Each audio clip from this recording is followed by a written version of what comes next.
Not a lot of people here, huh? Well, given the time of day and the whole situation in Poisson, Paimon doesn't think there'd be a ton of people here visiting graves. Right. That's how things are now.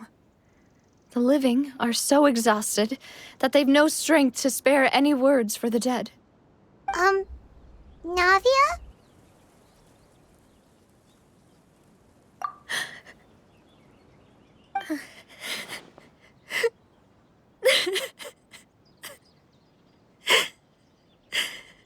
Navia, what's wrong? Sorry. I just... Melus and Silver. They won't ever come back here again. What should I do, Papa? Huh? What happened to them?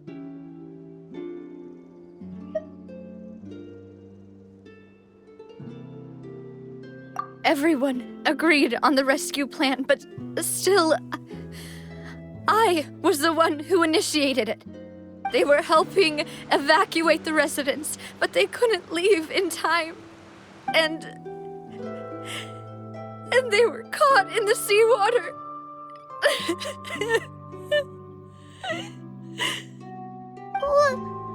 What should we do? I've known them for so long. And I know they weren't afraid. But I could at least hold a funeral for my father. And I know where he rests. But as for Melus and Silver, they're just gone. I just can't.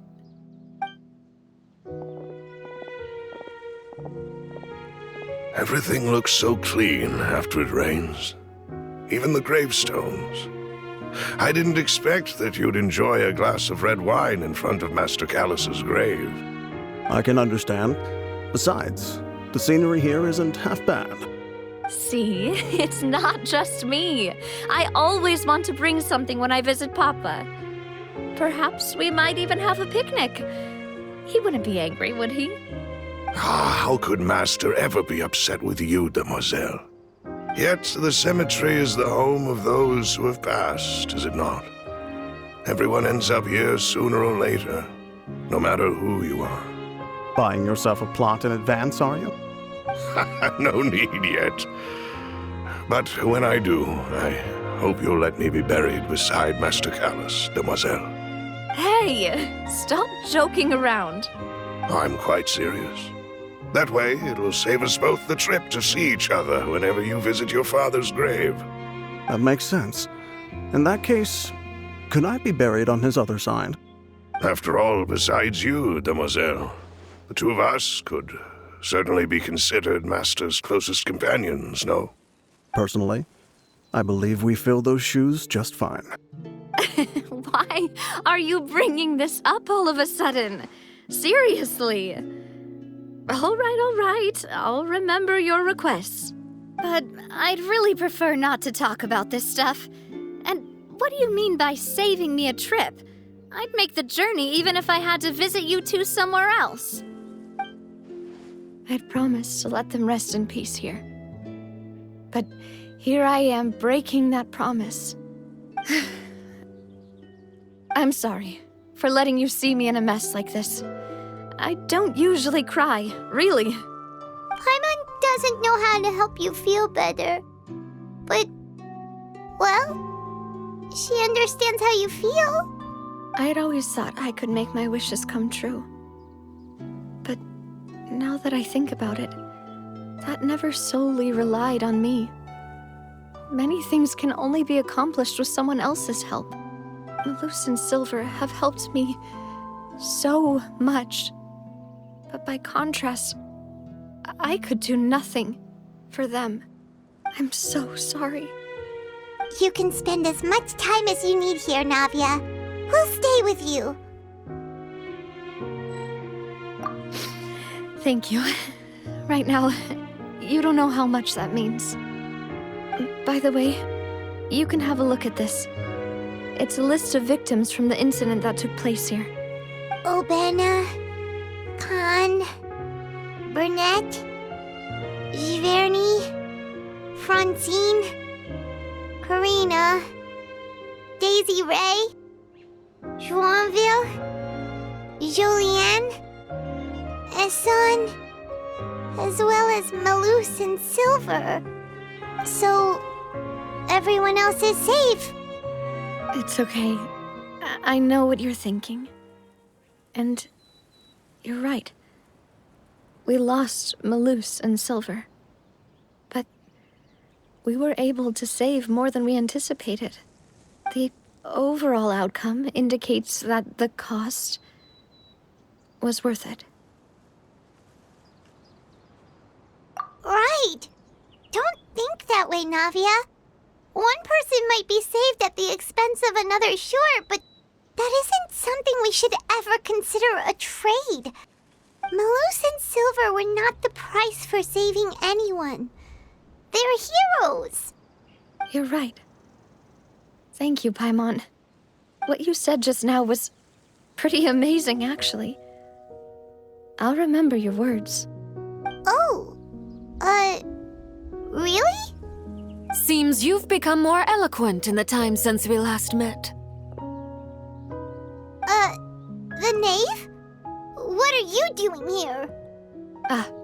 Is everything going well on your side? Yes, my people are carrying out the mission according to your request. All the residents of Poisson have been evacuated, and we're preparing to relocate them to higher ground. As for these supplies, we have everything taken care of. There is no need to worry. Thank you very much. Wait, do you two know each other? We just met recently. Right, Miss Navia? Usually, I would call this a coincidental encounter. But that doesn't quite fit this time. Besides, it never even crossed my mind that a Fatui Harbinger would come looking for me. Thanks to the Knave, Spina di Rosula received generous support from the Fatui, which allowed us to complete the rescue and evacuation work so quickly. Mutual aid is essential to fostering positive developments. We were already in the area, in any case, so it was nothing. That said, I must say that you're a lot sharper than you let on. I'm sure you understand what I mean. I apologize for all the ways in which I tested you previously. We've never worked with a Fatui before, and it's extremely important for us to know who we're working with. My subordinates have reported that Fatui soldiers have been observing water levels and taking head counts in various locations. I hear that they've also prepared a large amount of emergency supplies. I'm quite surprised. This is nothing to brag about, nor do I intend to. It is simply the way of powerful organizations to act forcefully, whether they are doing good or ill. You've witnessed that firsthand, in any case. As I've told this traveler before, I know of the prophecy, and I intend to prevent the impending disaster. Lending your organization a hand was a natural first step in accomplishing that. As such, do not be troubled by this token of our sincerity. Perhaps one day, you'll also be able to help me in the same way. Without your help, there would have been many more casualties. I won't forget your kindness. Furthermore, I sincerely regret what happened to melus and Silver. I only wish that my people could have arrived a little earlier to prevent this from happening. Don't say that. You and your subordinates did everything you could.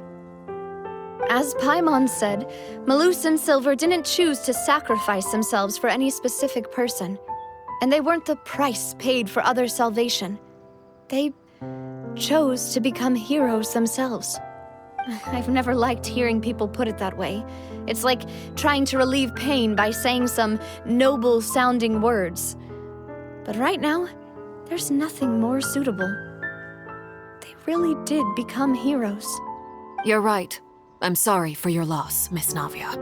Water is life to Fontaine's people, and it also spells disaster.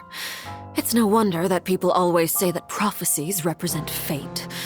Fortunately, I've never been one for such opinions. So, you're one who will try to change fate, then? Of course. That is why I'm going to Hotel Bouffe de Thé. I still have some things to take care of, and the children need my attention.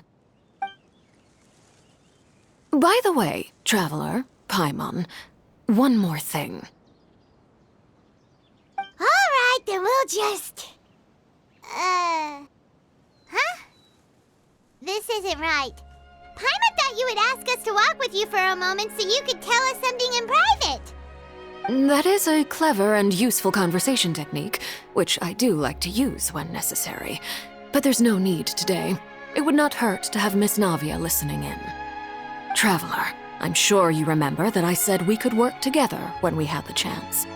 You and I both know that there may be issues with the Primordial Sea.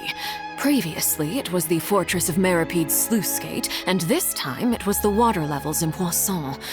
These are both signals. Indeed. Allow me to share the latest intel I've received from the House of the Hearth's intelligence network with you.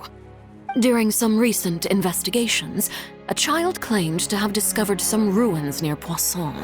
The ruins date back to ancient times and seem to be worth investigating in many ways. Judging by the dating of the ruins, they may be related to the prophecy and the coming crisis. The situation is becoming more urgent, so any pertinent information will prove extremely precious. My people initially came to prepare for ruin exploration. Unexpectedly, this disaster struck, and at present, we're all busy prioritizing the rescue effort. So that's why the Fatui were already in Poisson. I wanted to take the children along, but unfortunately, Linny, Lynette, and Fremine have all been dispatched to higher ground to assist affected residents. Linny told me that outside of the house, the person they trust most is you, which is why I want to give you this task.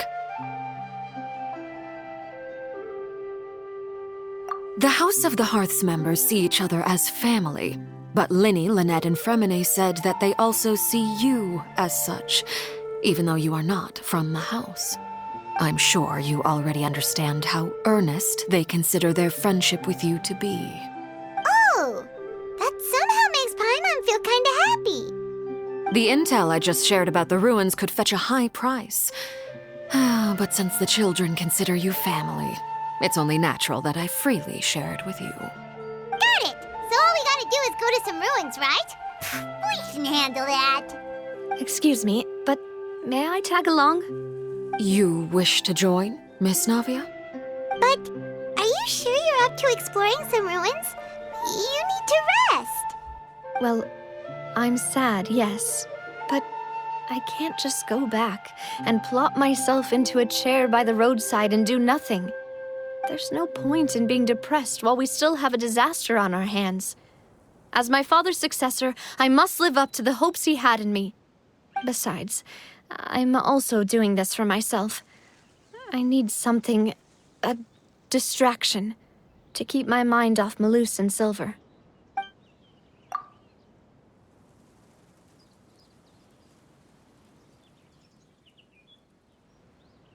Since you put it that way, I have no objections.